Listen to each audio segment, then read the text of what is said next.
नमस्कार। आज हम पुलिस सब इंस्पेक्टर भर्ती की जो ऑफिशियल नोटिफिकेशन आई है उसे समझने जा रहे हैं। तो चलिए इसके हर पहलू पर एक एक करके नजर डालते हैं।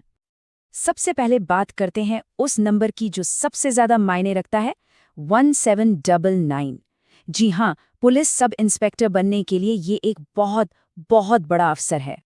हम इस पूरी प्रक्रिया को बिल्कुल एक आवेदक की तरह ही देखेंगे। मतलब वैकेंसी को समझने से शुरू करके फॉर्म भरने तक के सफर को साथ में तय करेंगे। तो सवाल ये है कि ये 1799 पद असल में किस किस के लिए हैं। आइए समझते हैं कि इन्हें अलग अलग कैटेगरी में कैसे बांटा गया है।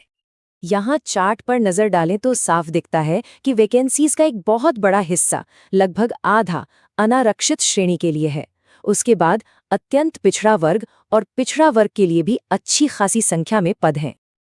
अब ये टेबल हमें बिल्कुल सटीक आंकड़े देती है, पर यहाँ सबसे खास बात जो ध्यान खींचती है वो है महिलाओं के लिए 35% का हॉरिजॉन्टल रिजर्वेशन।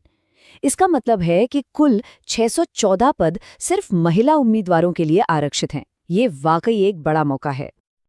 ठीक है, पद तो देख लिए। अब अगला और सबसे जरूरी सवाल ये उठता है कि इन पदों के लिए कौन कौन आवेदन कर सकता है। चलिए इसकी मुख्य शर्तों को समझते हैं। ये 3 सबसे बुनियादी शर्तें हैं और ध्यान देने वाली बात यह है कि ये दोनों शर्तें यानी ग्रेजुएशन और 20 साल की उम्र 1 अगस्त 2025 तक पूरी हो जानी चाहिए। ये तारीख बहुत बहुत जरूरी है। अब बात आती है अधिकतम उम्र की, और यहाँ चीजें थोड़ी बदल जाती हैं। ये उम्मीदवार की कैटेगरी और जेंडर दोनों पर निर्भर करता है। जैसा कि आप देख सकते हैं, आरक्षित श्रेणियों को उम्र में अच्छी खासी छूट दी गई है। अगर कोई इन सभी शर्तों को पूरा करता है तो उसके सामने पहली बड़ी चुनौती आती है, जो है 2 हिस्सों में बटी हुई लिखित परीक्षा। इस प्रक्रिया को एक तरह की छतनी या फिल्टर समझ सकते हैं।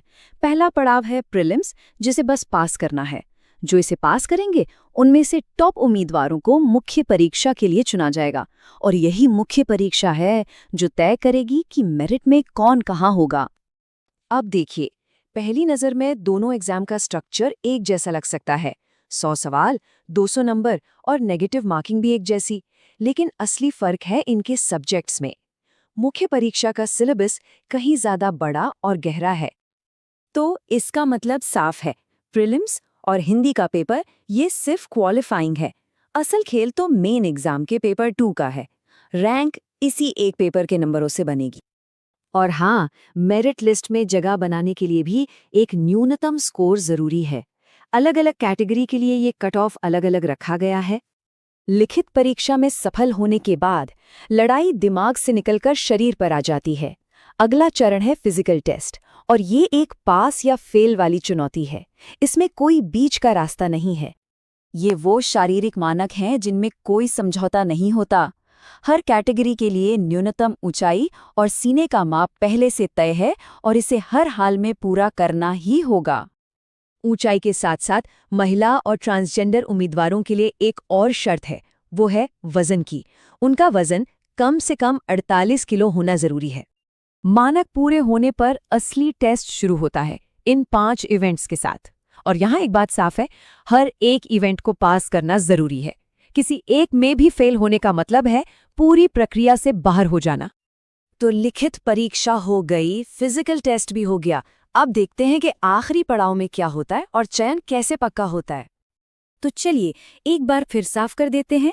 इतनी सारी प्रक्रियाओं के बाद आखिर में सब कुछ घूम फिरकर एक ही चीज पर आता है, और वो है मेन एग्जाम के पेपर 2 में हासिल किए गए नंबर आपकी फाइनल रैंक वही तय करेगी। और आखिर में ये 3 तारीखें, इन्हें तो कहीं नोट कर लेना चाहिए।